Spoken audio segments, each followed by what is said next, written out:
My wife swore her baby was another man's because of intuition, then DNA exposed her and he threw them out.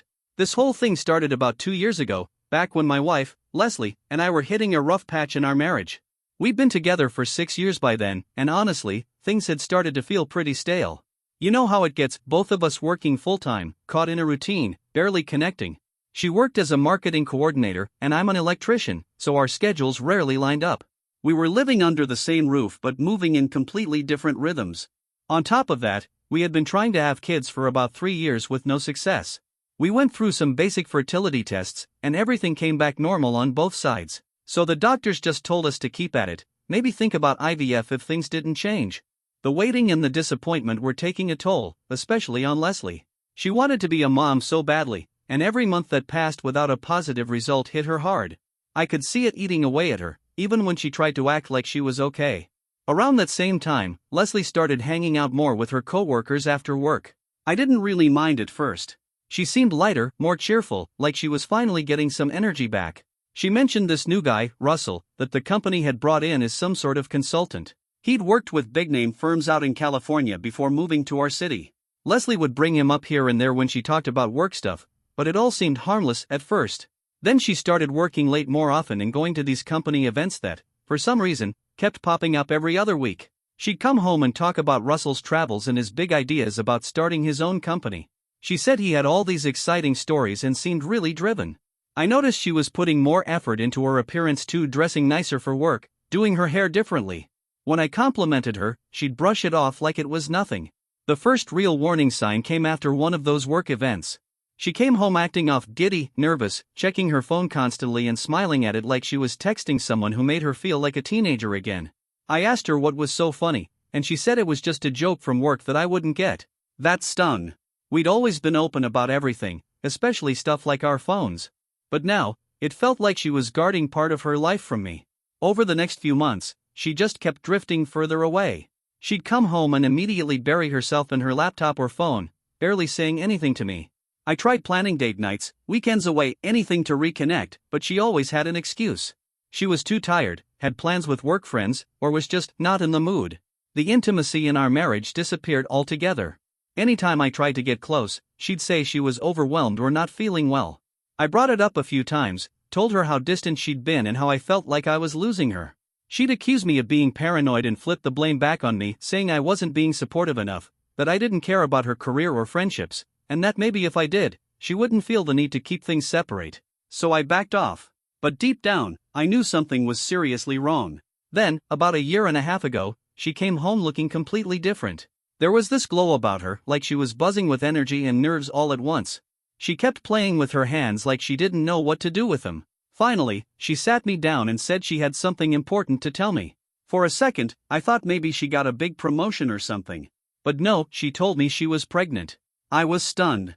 We hadn't been intimate in weeks, maybe even months. But even with all that confusion, my first reaction was happiness. I jumped up and hugged her, started rambling about how amazing this was, how we had to call our families, start planning for everything. But she didn't hug me back. She just stared at me with this expression I couldn't read. Then she hit me with it, "The baby might not be yours." I froze. I couldn't even process what she was saying. She started rambling, said she made a mistake, that she'd been seeing someone else, and now that she was pregnant, she needed to be honest. She admitted she'd been having an affair with Russell for the last 4 months. They hadn't been careful.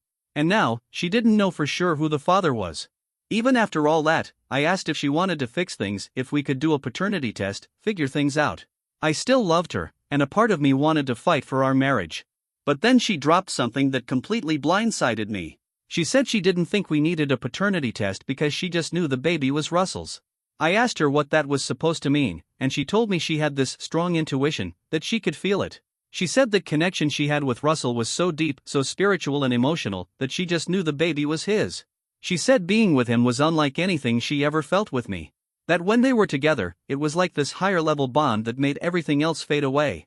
I told her that was ridiculous. Feelings don't determine paternity, DNA does. But she got defensive and told me I wouldn't understand. She said Russell and I were completely different kinds of men, and that he was more emotionally intelligent, more spiritually tuned in. She actually said that when two souls are connected like theirs were, you just know. At that point, I was getting angry. She was sitting there telling me that this guy, her coworker, her affair partner, was on some higher plane of existence compared to me, and that I was too emotionally shallow to grasp it. I told her, flat out, we were getting a paternity test whether she liked it or not. I had a right to know if I was the father. But she shut it down completely. She said she didn't want to put the baby through any stress and that she didn't need a test to be sure. Russell was already on board to raise the baby with her, and they were planning to be a family. She said she wanted us to divorce amicably and hoped I'd come to understand someday that this was all meant to happen. I couldn't believe what I was hearing. After 6 years of marriage, she was leaving me for another man, carrying a baby she thought was his based on a gut feeling, and expecting me to be okay with it. I told her she could be wrong, that there was still a chance the baby was mine. But she just shook her head and said her intuition had never let her down on something this important. And that was that. Our marriage ended right there. She moved out the next week and into Russell's place, which I later found out was some fancy apartment in the city. She filed for divorce almost immediately and refused to even discuss a paternity test. Her lawyer sent over papers saying she was waiving any right to child support from me, probably to prove how certain she was that I wasn't the dad. The divorce moved fast since we didn't have kids together yet, and we didn't argue much about dividing things up. Leslie started posting all over social media pictures of her bump, inspirational captions about trusting the universe and following your heart. And there was Russell, right by her side in every photo, playing along like this was some fairy tale beginning instead of a wrecking ball to the life we had built. From what I could tell by looking at Leslie's social media, she was living the dream, or at least pretending to. Russell was spoiling her, taking her on weekend getaways, treating her to high-end restaurants, buying her designer maternity outfits. And she was eating it up. She kept posting about how grateful she was to have finally found someone who got her and supported her goals in life. Meanwhile, I tried to get on with things. I threw myself into work and, after a few months, started dating again. But it wasn't easy. The thought kept nagging at me, what if that baby actually was mine? Still, Leslie had made her decision, and no matter how ridiculous I thought she was being about refusing a paternity test, I had to let it go. She'd chosen her path. Then about 7 months ago, the baby arrived. A little girl they named Luna. Leslie flooded her feed with all the typical new mom photos, smiling with the baby, holding her tiny hand, writing captions about how magical motherhood was. And Russell? He was front and center in every shot, grinning like the proud new dad. They looked like the perfect family, and I won't lie, it stung. A part of me couldn't help wondering, what if? But I pushed those thoughts aside. That is, until about 3 months ago when my phone rang, and it was Leslie. She was sobbing uncontrollably. I could barely make out what she was saying at first, she was crying so hard. Eventually, she got it together enough to explain what had happened. Turns out, Russell had secretly gotten a paternity test. Without telling her. He'd started to doubt whether Luna was his, mostly because the baby didn't resemble him much. So one day, while the baby was sleeping, he took a strand of her hair and sent it off along with his own sample to one of those mail-in DNA testing labs. When the results came back, it confirmed he wasn't the father. Leslie told me Russell completely flipped. He demanded to know who else she had slept with, and she swore it had only been me and him, so if it wasn't him, then the only possibility left was me. Russell apparently wasn't willing to take her word for it. He told her to contact me immediately and get a test done, because he wasn't going to raise someone else's child without proof. Here's the wild part, even then, Leslie still refused to reach out to me about getting the test. She said she had a bad feeling about the test Russell took, claimed it might have been inaccurate somehow.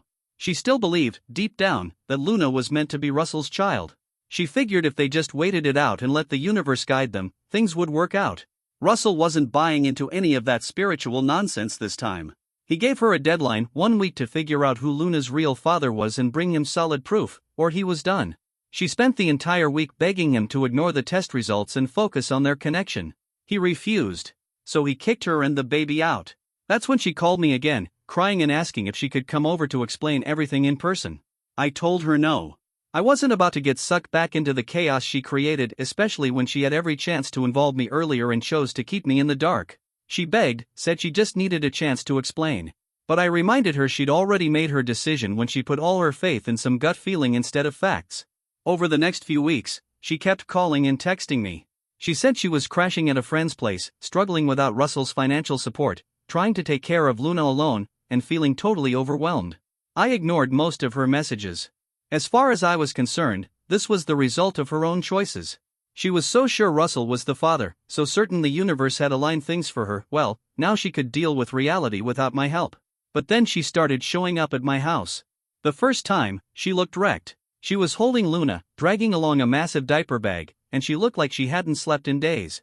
She begged me to let her in, said she'd made some terrible choices and wanted to explain that maybe we could figure things out together. I didn't even open the door. I told her straight through the screen, there's nothing to figure out. 18 months ago, she decided her intuition mattered more than a paternity test. That was her call. She broke down crying again, said she'd been confused, scared, and pressured by Russell to choose between him and me. But I wasn't falling for that. Nobody forced her to ignore science and choose vibes. That was all her. I told her to go deal with her own problems and to stop trying to drag me into the mess she created. But she kept coming back. Sometimes she'd bring Luna. Other times, she'd show up alone, sitting on my porch, calling me over and over from outside. She'd leave voicemails while sitting on the steps, saying she was desperate and didn't know who else to turn to. She even tried guilt-tripping me. Said that even if Luna wasn't my biological child, we'd wanted a baby for so long, maybe this was the universe trying to give us a second chance. That one hit a nerve. Because when she thought the baby was Russell's, the universe had brought them together and their soul connection was undeniable. But now that he'd dumped her, suddenly the universe wanted to hand her a backup plan? I told her she needed to stop showing up at my house or I'd get the police involved. She said she understood why I was mad but begged me to think of Luna, that the baby deserved stability, and maybe I could help, even if I didn't want to help her. And yeah, I did feel for the baby. None of this was her fault. But that didn't mean I was about to throw Leslie a life raft just because her fantasy blew up in her face. She wanted Russell, she got him. She wanted to believe in destiny, well, destiny had a reality check for her. I wasn't going to clean up the wreckage. After I threatened to call the cops, she stayed away for a little while. But then she started calling from different numbers after I blocked her main one. She left long voicemails, pouring her heart out about how sorry she was, how she finally realized she'd been wrong about everything. She said she'd done a lot of soul-searching and admitted her feelings for Russell had blinded her to the truth. In one voicemail, she came clean about something I had suspected all along. She said the reason she didn't want to do a paternity test back then wasn't because she was so confident, it was because she was afraid. Afraid that the baby might actually be mine. And that would have ruined her dream of running off with Russell and living this picture-perfect life. She admitted she'd convinced herself that her intuition was accurate because it was easier than facing the possibility that she was making a huge mistake. Even after all that, she still hadn't gotten a paternity test done. So I called her. Asked her flat out why not.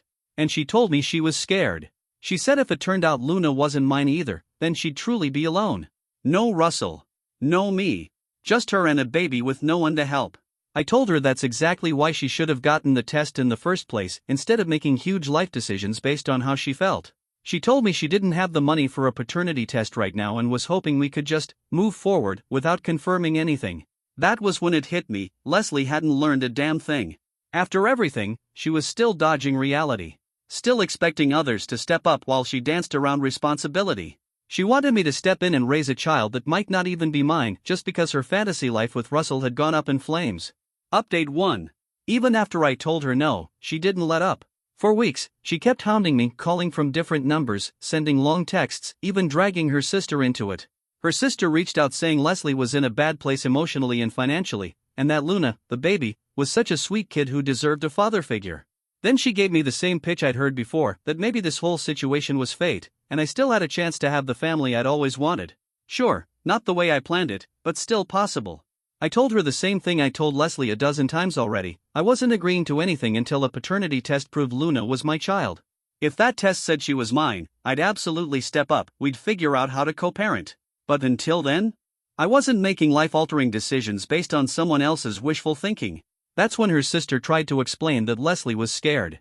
Scared the test might prove I wasn't the father and that she'd lose her last chance to make things right between us. Apparently, Leslie had finally realized I was the one she should have chosen, stable, consistent, loyal. And now she wanted to rebuild what we had, based on trust. That word, trust, nearly made me laugh. Leslie had already burned through that when she ditched reality and ran off with Russell based on some cosmic gut feeling. Now she wanted me to ignore facts again and just trust that this time, her feelings were right? No thanks. I told her sister I was done. Done entertaining emotional manipulation. Done talking through third parties.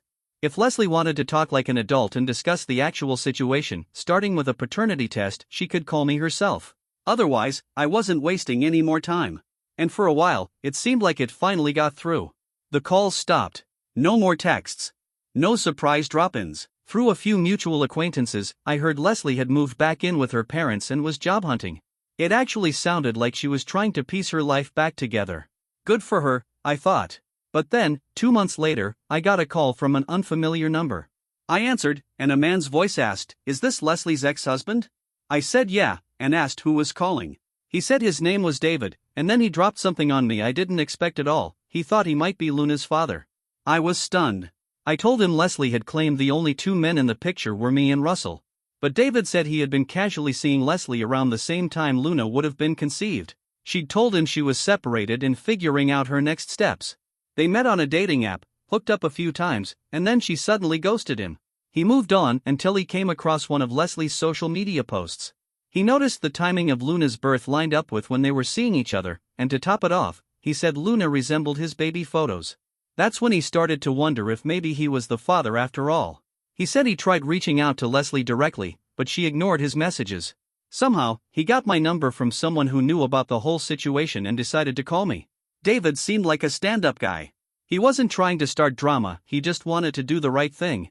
If Luna was his daughter, he wanted to be involved. He had a good job, a stable home, and he didn't want her growing up in uncertainty. That phone call confirmed what I had been suspecting deep down. Leslie had been lying. Flat out lying. She wasn't just seeing Russell and me, there was a third guy, at minimum. Maybe even more. That whole story about her spiritual connection with Russell? The intuition, the vibes, the destiny nonsense? Total crap. She was just gambling on the easiest answer. I gave David her number and told him to reach out directly. I also warned him, she was probably going to pull the same emotional manipulation tricks, telling him a test wasn't needed, asking him to just believe her. He appreciated the heads up. He said he wasn't looking for a fight, he just wanted to be responsible. A few days later, Leslie blew up my phone. Furious. She yelled at me for giving her number to some random guy. She accused me of trying to ruin her life out of spite. Said David was now pestering her and demanding a paternity test and she could barely remember him because it was just a casual thing. And right there, she said the quiet part out loud. It was casual. Just like Russell. Just like me, apparently. She was intimate with multiple men in the same time frame and made huge life decisions based purely on feelings. Not facts. She admitted she'd looked David up online and said he seemed nice, but claimed she didn't want to drag another guy into all this chaos. She said it was already hard enough trying to figure out things with me and Russell, adding David would make things messier. But I called her out immediately. She wasn't figuring out anything with Russell, he'd kicked her out. And she certainly wasn't figuring anything out with me, since she refused to get a paternity test. She wasn't co-parenting with anyone. She was floating around in limbo while everyone else tried to make sense of the mess she left behind. She hung up on me after that. But apparently, she did meet with David not long after. I heard later from someone that he managed to convince her to go through with the test. He told her it was the fair thing to do for all of them. And especially for Luna, who had every right to know the truth. They got the paternity test. And surprise, surprise, David was Luna's biological father. Leslie called me after she got the results. Her voice was drained. No more rage. No more spiritual speeches. Just silence, like someone who had finally realized the damage they'd caused. She sounded completely defeated. She told me she couldn't believe how wrong her intuition had been. That she'd wrecked our marriage and dragged Luna through chaos only to find out none of it was real. I told her the truth, her so-called intuition wasn't wrong, it was just her lying to herself. She'd chosen to believe whatever made her feel better in the moment. When she wanted to justify leaving me, she clung to the idea that her deep connection with Russell meant he had to be the father. And once Russell kicked her to the curb, she tried to rewrite the story again, hoping maybe the universe was actually nudging her back toward me. The whole time, she knew there were other possibilities. But those didn't fit the version of reality she wanted to live in, so she just ignored them. David, to his credit, did exactly what he said he would. He got an official paternity test to confirm what we already knew, and he stepped up. Started supporting Luna financially, took her on regular visits, and from what I've seen online, he's genuinely trying to be a good father. Luna looks healthy and happy. Leslie ended up moving into her own apartment, partly with David's help, and picked up a part-time job so she could manage both work and raising her daughter. She stopped contacting me, which honestly was the first real relief I'd felt in a long time. Update 2. I thought that was the end of it. I really did. But I was wrong. Last month, Leslie showed up at my house again. This time was different. She wasn't crying or frantic. She looked calm, put together, like someone who'd been rehearsing what to say. She asked if I'd be willing to give her 10 minutes. Against my better judgment, I let her in. She sat down and told me she'd been in therapy for a while now. Said she'd been working through why she made the choices she did, why she cheated, why she avoided the truth, why she blew up her life. Her therapist apparently helped her connect the dots between her inability to get pregnant, the insecurities that created, and her search for validation in all the wrong places. She said she'd been selfish. That she told herself our marriage was already dead to justify crossing lines she knew were wrong. And that refusing to get a paternity test wasn't about spiritual intuition, it was about denial. She was clinging to a fantasy with Russell and didn't want reality to get in the way. It was, honestly, more accountability than I'd ever heard from her. For the first time, she wasn't blaming circumstances, or me, or fate. She was owning what she did. And I appreciated that, truly. But I also knew Leslie. She was smart. She could be manipulative. And I had a feeling this visit wasn't just about closure. Sure enough, she said she wasn't trying to win me back or ask for help with Luna. She said she understood those bridges were burned, and that I had every right to move on. But she hoped we could be civil, maybe even have a basic, respectful relationship, given how much history we shared.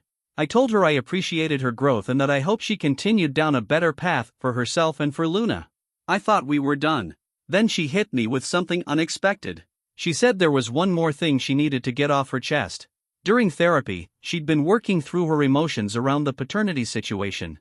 And she admitted something I hadn't seen coming. Part of her had actually hoped that Luna would turn out to be my daughter.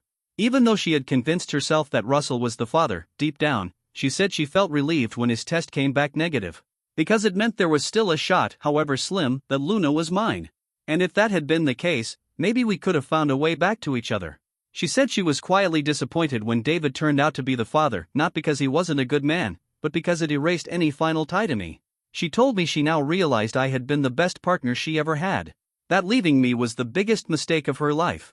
I saw where this was going, and I shut it down fast. I told her I appreciated her honesty, but that it didn't change anything. She made her choices based on what was convenient for her at the time, and now she had to live with those consequences. No one forced her into any of this. She nodded, said she understood. But then added one final twist. She wanted me to know that if I ever wanted to be part of Luna's life, maybe not as a father, but as a kind of uncle or supportive figure, she'd be open to it. She said Luna was a wonderful kid and could benefit from having more good men around. David, she claimed, would be supportive of it too. And that's when it clicked for me, this wasn't about Luna.